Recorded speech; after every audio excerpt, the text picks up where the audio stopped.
PM Modi ने एक बार फिर ये दिखा दिया है कि कैसे दुनिया भर में उनका डंका बज रहा है और कैसे उनके सामने किसी भी नेता के लिए टिक पाना मुश्किल ही नहीं नामुमकिन है।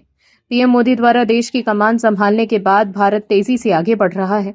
दुनिया में भारत का मान सम्मान बढ़ा है, लेकिन मोदी विरोध के चक्कर में विपक्ष और खासकर कांग्रेस के लिए हदें पार करने की कोशिश की जा रही है, जिससे देश की छवि पर असर पड़ रहा है।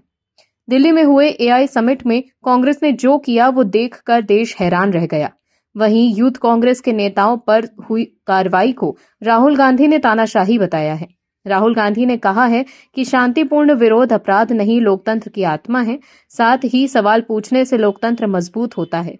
राहुल गांधी ने एक्स पर लिखा है कि आज भारत में कॉम्प्रोमाइज्ड पीएम के राज में शांतिपूर्ण विरोध करना ही सबसे बड़ा अपराध बना दिया गया है। दुनिया के सबसे बड़े लोकतंत्र को धीरे धीरे ऐसी दिशा में धकेला जा रहा है जहां असहमति के देशद्रोह और सवाल पूछने को साजिश बताया जाता है। लेकिन राहुल गांधी को ये नहीं भूलना चाहिए कि देश के लोग मजबूती से पीएम मोदी के साथ खड़े हैं और पीएम मोदी ने एक और नया रिकॉर्ड बना दिया है, तो वहीं राहुल गांधी का हर मुद्दा फ्लॉप होता जा रहा है। दरअसल पीएम मोदी के सोशल मीडिया प्लेटफॉर्म इंस्टाग्राम पर 100 मिलियन यानी 10 करोड़ से ज्यादा फॉलोअर्स हो गए हैं।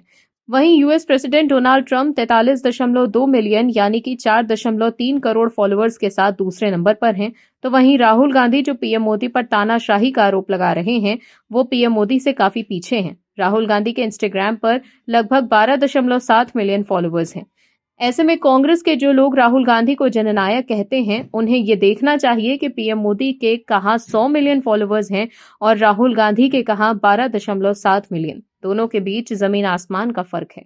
वहीं दूसरी तरफ अरविंद केजरीवाल को लेकर एक बड़ी खबर सामने आई। दिल्ली शराब घोटाला मामले में निचली अदालत से राहत मिलने के बाद केजरीवाल के लिए एक और बुरी खबर सामने आई। दिल्ली के राउज एवेन्यू कोर्ट से राहत मिलने के बाद केजरीवाल ने पीएम मोदी और अमित शाह पर उन्हें फंसाने का आरोप लगाया है।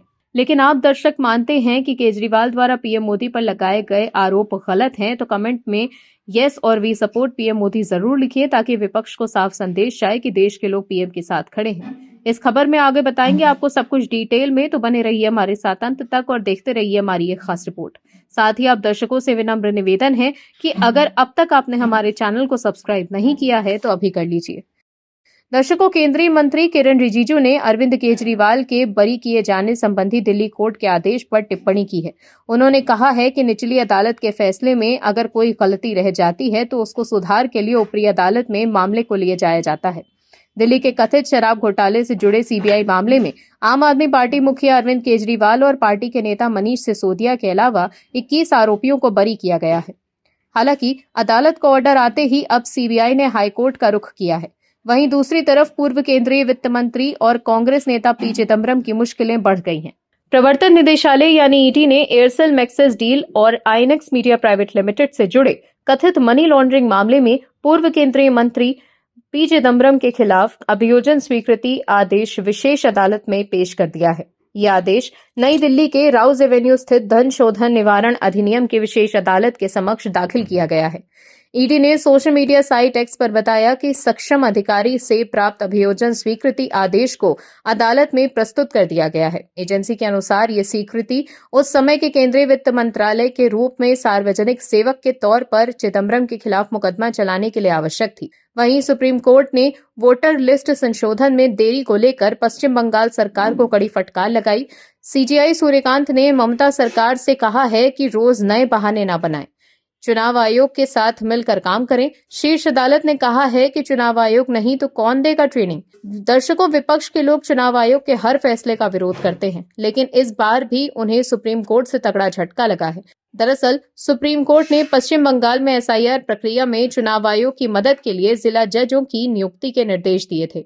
इस पर ममता बनर्जी सरकार ने शीर्ष अदालत को बताया कि चुनाव आयोग ने इन न्यायिक अधिकारियों को एक ट्रेनिंग मॉड्यूल फॉलो करने को कहा है।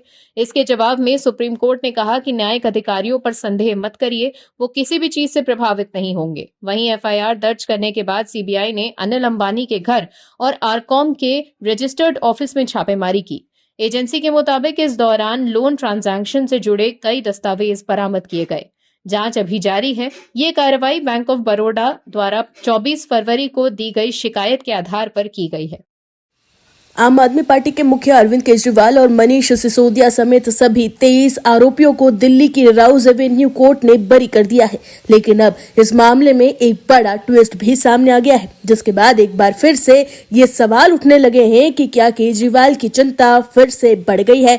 इसके अलावा सीबीआई भी एक्शन में आ गई है। वहीं दूसरी तरफ फैसला आने के बाद अरविंद केजरीवाल फूट फूट कर रोने लगे। दर्शकों, दिल्ली एक्साइज पॉलिसी केस में बड़ा अपडेट सामने आया है। पूर्व सीएम अरविंद केजरीवाल और पूर्व डिप्टी सीएम मनीष सिसोदिया को अदालत ने बरी कर दिया है।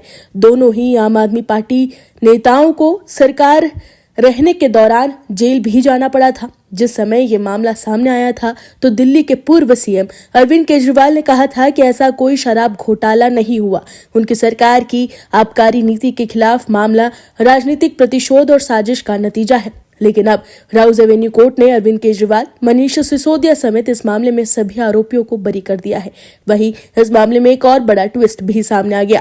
दरअसल अदालत ने सीबीआई अधिकारी के खिलाफ भी विभागीय जांच की सिफारिश की है। हालांकि सीबीआई ने ट्रायल कोर्ट के फैसले को हाई कोर्ट में चुनौती देने का फैसला लिया है। ऐसे में अब बिना देर किए निचली अदालत के फैसले के खिलाफ सीबीआई ने दिल्ली हाई कोर्ट में याचिका दायर की है।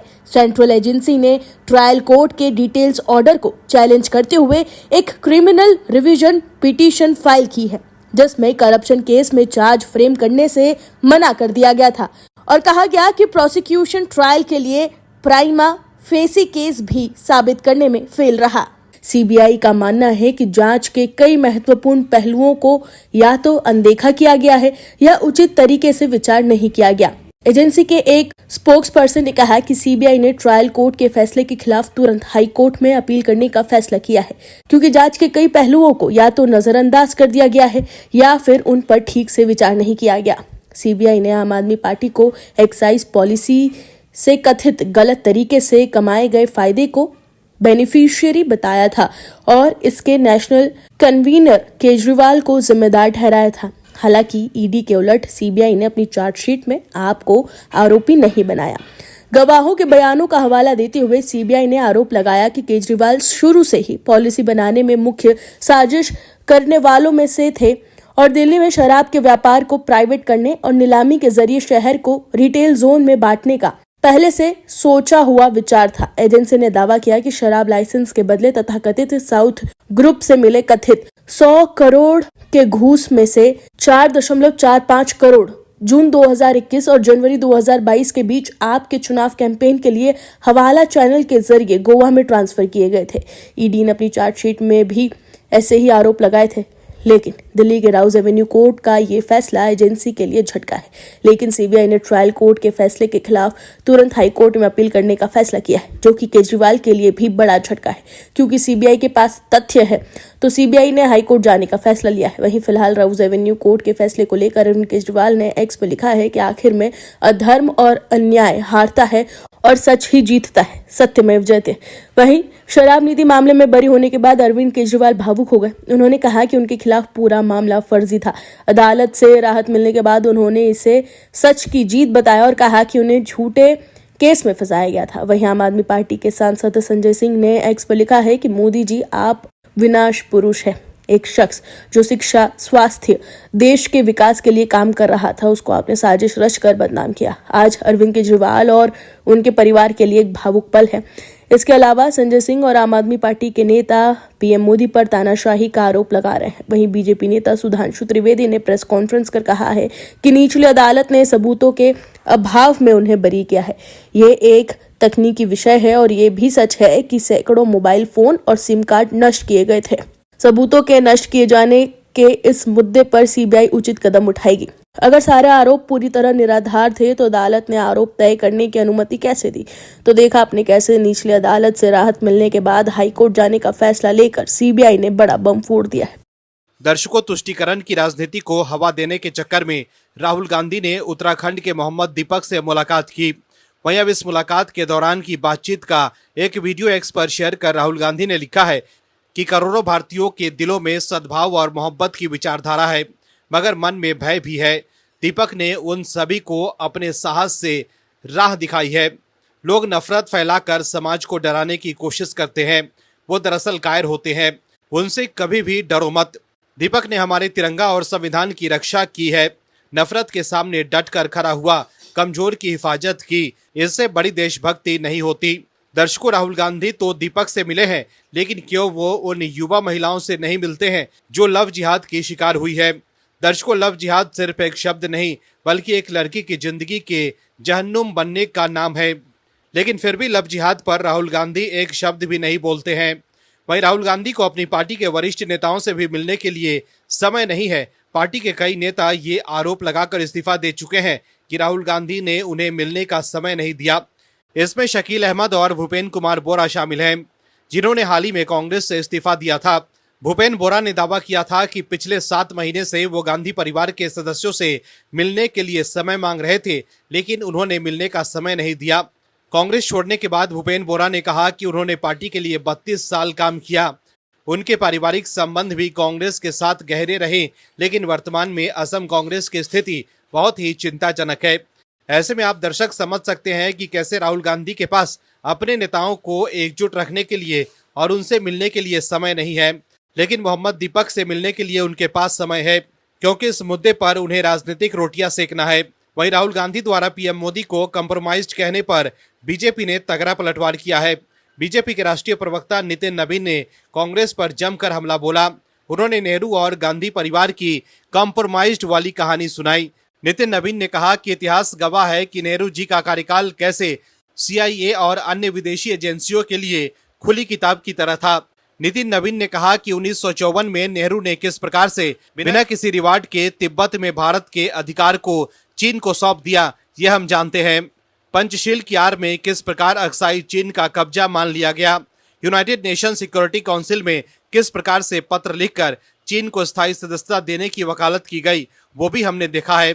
वहीं नितिन नवीन ने यह भी कहा कि इंदिरा गांधी जिन्होंने बड़ी छवि बनाई थी, लेकिन हमें ध्यान है कि अमेरिका राजदूत ने माना था कि CIA ने कांग्रेस को चुनाव में प्रचार करने के लिए पैसा दिया। शिमला समझौता के तहत 93,000 पाकिस्तानी सैनिकों को बिना कब्जा लिए हुए छोड़ देना, आखिर किस कॉम्प्रोमाइज मिशन के तहत ये किया गया। राजनीतिक रूप से कच्चा द्वीप जो श्रीलंका से है, उसे किस प्रकार से श्रीलंका को दे देना इंदिरा गांधी के समझौता मिशन को दिखाता है।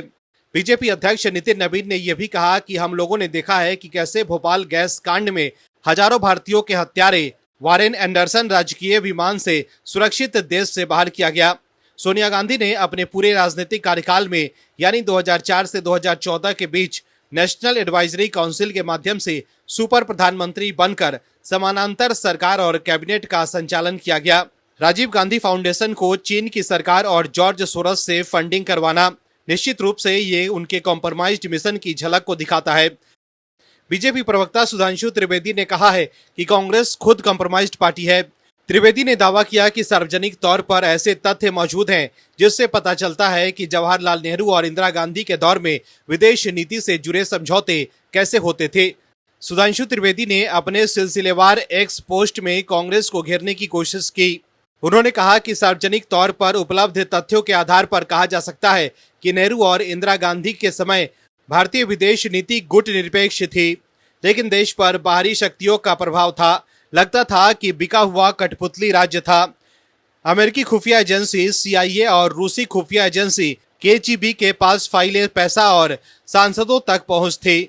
संप्रभुता खोई नहीं बल्कि सौंप दी गई थी। आइए कड़वा सच देखें। वहीं अपने अगली पोस्ट में सुधांशु त्रिवेदी ने आरोप लगाया है कि नेहरू के प्रधानमंत्री सचिवालय की जानकारी अमेरिकी एजेंसी तक पहुंच थी। उनके विशेष सहायक MO मथाई भी अमेरिका के संपर्क में थे। भारतीय दस्तावेज लॉन्गली तक पहुंच थे। अमेरिकी राजनयिक खुलेआम दावा करते थे कि वो कोई भी भारतीय दस्तावेज हासिल कर सकते हैं। सुधांशु त्रिवेदी ने आरोप लगाया है कि सही मायने में भारत का दिल अमेरिका का प्रॉपर्टी था। सुधांशु त्रिवेदी ने दावा किया कि जब अमेरिका सीधे नेहरू के PMO से जासूसी कर रहे थे तो रूसी भी ज्यादा पीछे नहीं थे। 1960 के दशक तक KGB के पास भारत सरकार के हर डिवीजन में जासूस थे। इसके अलावा सुधांशु त्रिवेदी ने यह भी कहा है कि CIA ने लाखों सीधे कांग्रेस को दिए। एक बंडल सीधे कांग्रेस अध्यक्ष के तौर पर इंदिरा गांधी के हाथों में पहुंचाया गया।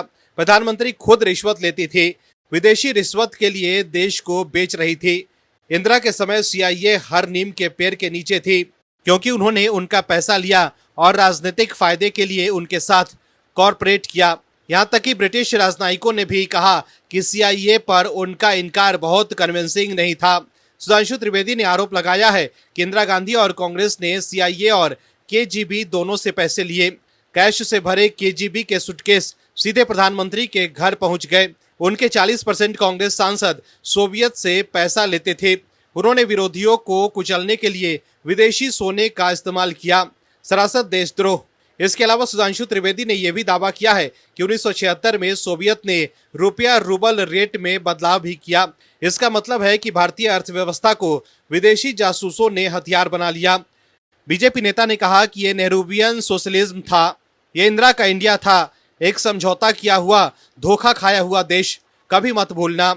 वहीं बीजेपी सांसद निशिकांत दुबे ने एक्स पर पोस्ट कर लिखा है कि कांग्रेसी इस किताब को पढ़ लेना। 1955 नेहरू जी से लेकर 1977 इंदिरा गांधी जी तक भारत सरकार के 15 मंत्री CIA के एजेंट थे। नेहरू जी NAM रूस को धोखा देकर अमेरिका के कहने पर बनाया। नेहरू जी के महान सचिव मथाई साहब की मथनियों के लिए मकान अमेरिका ने दिया। 1980 लोकसभा चुनाव का ये किताब बड़ा मुद्दा था। तो देखा आपने कैसे राहुल गांधी द्वारा PM मोदी को कंप्रोमाइज्ड कहने पर बीजेपी ने कांग्रेस को कंप्रोमाइज्ड कौन था सबूत के साथ बता दिया है। जबकि राहुल गांधी सिर्फ आरोप लगा रहे हैं लेकिन कोई सबूत नहीं दे पा रहे हैं। Bureau report OMH news. आप दर्शकों से विनम्र निवेदन है कि चैनल को सब्सक्राइब जरूर करें।